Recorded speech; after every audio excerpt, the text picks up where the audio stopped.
go ahead and call the meeting to order of the Fruitland Township Park and Recreation Commission, and if you could all stand and say the pledge of allegiance, please.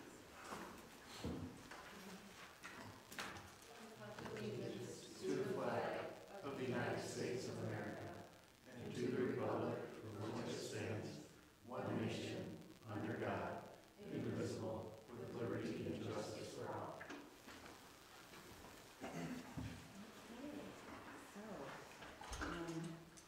Welcome our guests, and welcome. Thank you very much for coming. And we are just going to go on to the agenda. And if everybody's looked over the agenda, if I may have a motion to accept the agenda as it stands. I'll make a motion. And I second. All in favor? Aye. Oh, I forgot to do this. Okay, now it's official.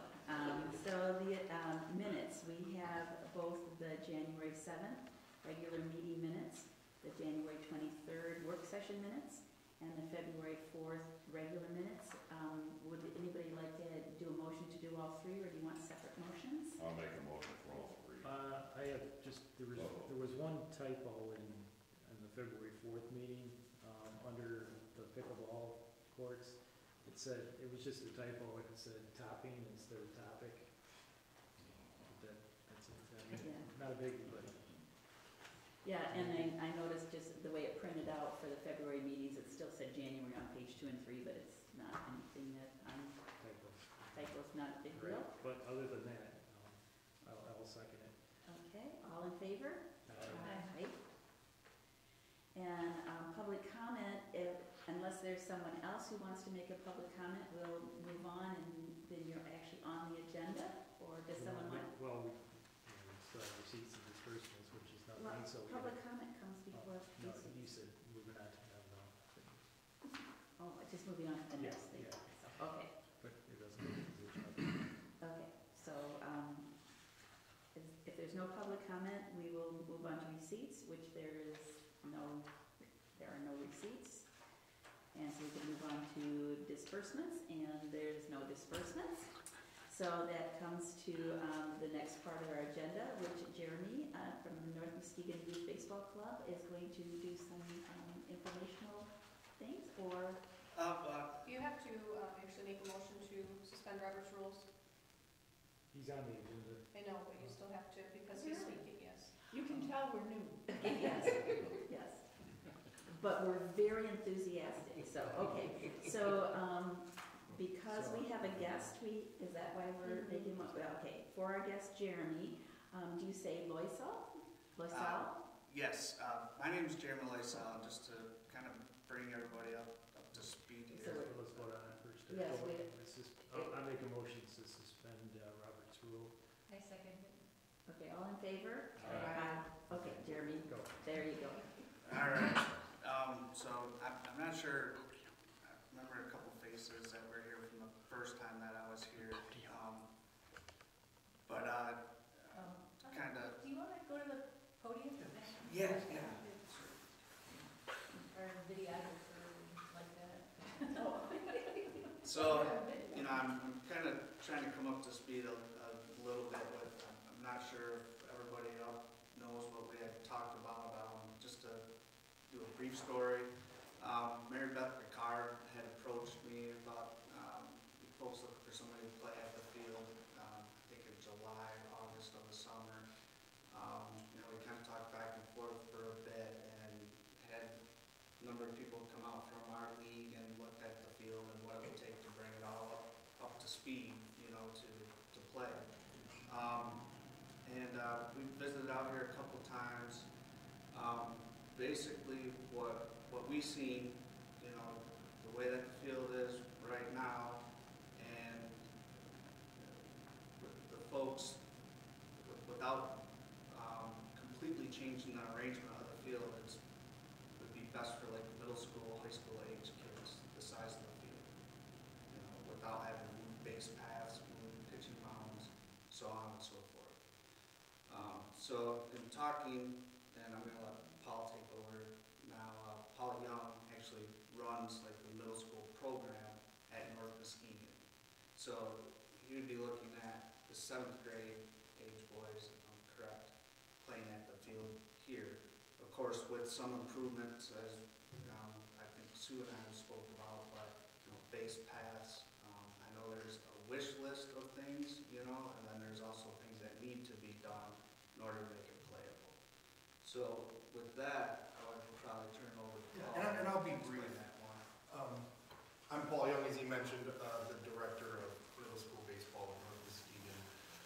And just to give a little bit of background, and I will be brief.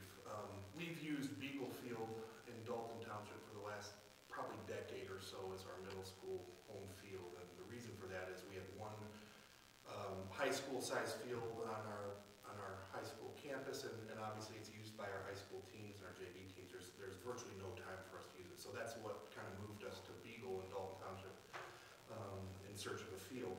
And we still have a contract with them. So our 8th grade team will be occupying Beagle Field this year, as we have every year. And this year is unique in that we've added several 6th grade kids to our 7th grade team for reasons that are neither here nor there. Little League changed their rules, so kids are now kind of forced out of Little League at 4 months than they have been for the last 50 years. So having said that, a lot of 6th graders are now playing up. So it's changed our numbers to a point that we now need 2 7th grade teams, where historically we've only needed 1. And so both teams occupying Beagle Field was no problem. So when Jeremy approached me with this opportunity to perhaps use your field here, the timing is ideal because we now have sort of a crisis isn't the right word, but it's just going to be more difficult for us to schedule 3 teams at one field as opposed to 2. So if it works out and it's possible for us to use your field for this spring, it would be great for us, frankly. Our 7th graders can play here. Our 8th graders would just use Beagle Field, and that would make scheduling for us a lot easier. So having said that, it would probably or certainly require a little bit of maintenance from your, what, I don't know the proper term, but your maintenance crew or whoever you have. If you even have that person. If you don't, I mean, we would be willing to put some sweat equity into the field as well. But I guess I'm here not knowing as much of the background as Jeremy's, but I guess he'd been proactively approached by a member of your board about using the field. We now have an opportunity to use it. In fact, it would be great for us to use it if we could. So I guess the ball would now be in your court to let us know if it is available, if you would be able to do any improvements to the playing surface itself. I understand it hasn't been used in years. I think it's used for Little League. Now, Steve Urban, his son went on to be a baseball player, I think, in college, maybe semi-pro, but he took care of the field for years. I want to say almost 20 years. Okay. And he worked at a chemical company, so he used their stuff there to keep the weeds down, fertilize, whatever. But, so we pretty much don't know anything about maintaining the field. Our maintenance person has never really had much to do with it. I think there's some kind of rake out there for, I don't know. We noticed there's a drag. There's a Okay. It's called a bolt drag, and it is out there, and that would be helpful for Okay. us to have access to. You need a tractor or something. It's a heavy piece of equipment. It's not something that a man could just hold. You'd have to use a tractor or some kind of. Okay. It's probably 100 or 150 pounds, maybe not quite that heavy, but Yeah. I'm not dragging it. Yeah. That's something that goes behind the lawnmower? Yes. Okay. Yeah, like a riding lawnmower can Okay. hold it. Yeah. Okay. Yeah. So anyway. Well, then I understand that you guys, the fathers, would, get the fill sand to do what you have to do with the fill sand? Yeah. And the sod buster, or whatever you call that, sod buster Yeah, thing? and I talked with Jim a bit about it and whatnot. I mean, they had a 4-wheeler and a tractor, like, that we could put the sand out and rent a sod scraper for the base paths to open them up in the boxes and fill in the mound.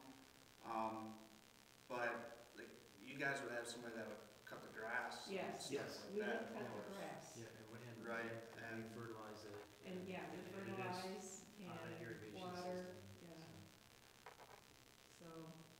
just to clarify, so when we say picking up the sand, it sounded like before, we didn't have to have the sand delivered, that maybe part of the sweat equity would be picking up the sand at the point of At H and H, Yeah, to we gauge. can get You can that. get the sand.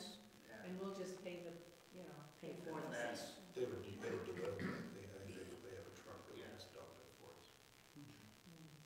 Or they have cold dump trailer too, so we can get the sand here. Cause you figured, what, 3 yards? That's, That's you know, I'm not a landscaping person, but, from the guys that apparently are, that's what I was told. 3 yards, yeah, which would be $30. And then if you had to end up renting a sod buster with, or whatever it's called, it was a half a day is $2.50, Yeah, yeah. So. that would pull the sod off the baselines, make them ready. Where would you get this sand from? H&H landscaping. And the reason we're talking about the new cost is that we're putting in our budget, so we need to be able to obviously be fiscal responsible for the township, but yet make sure that we are putting in an amount that's adequate, so that the, you know, our goal is for the field to be used. Right. Yes. Have you been approached by any other organizations about using it? I'm just surprised that Mommy It's U or been Whitehall hasn't. In the summer a little bit. I think the program's under a month, and I asked the guys, it's Little League, and I said, oh, why don't you guys run all summer long? And they said, well, it's volunteers, we get tired, kids go on vacation, different Yeah. routes, so there's a group that comes in. Also, remember, we all got elected here, so this is new to all of us, to be Yeah. honest with you. You know, we just took over up here in January, you Yeah. know, gotta bear with us a little bit, but, Please. All of you are new? Yep. oh, yeah, a whole bunch of us. Yes. I had done it before a little bit, Oh, but that's with the right. baseball field, I mean, Steve did everything. Does it need any kind of extra fertilizer or anything? Because we've noticed that it's always looked greener than the rest of the place around here, so I know. To be perfectly honest, I couldn't answer that. I've only looked at it in sort of the dark of night, to be honest. I haven't had a good look at it in weather that's appropriate.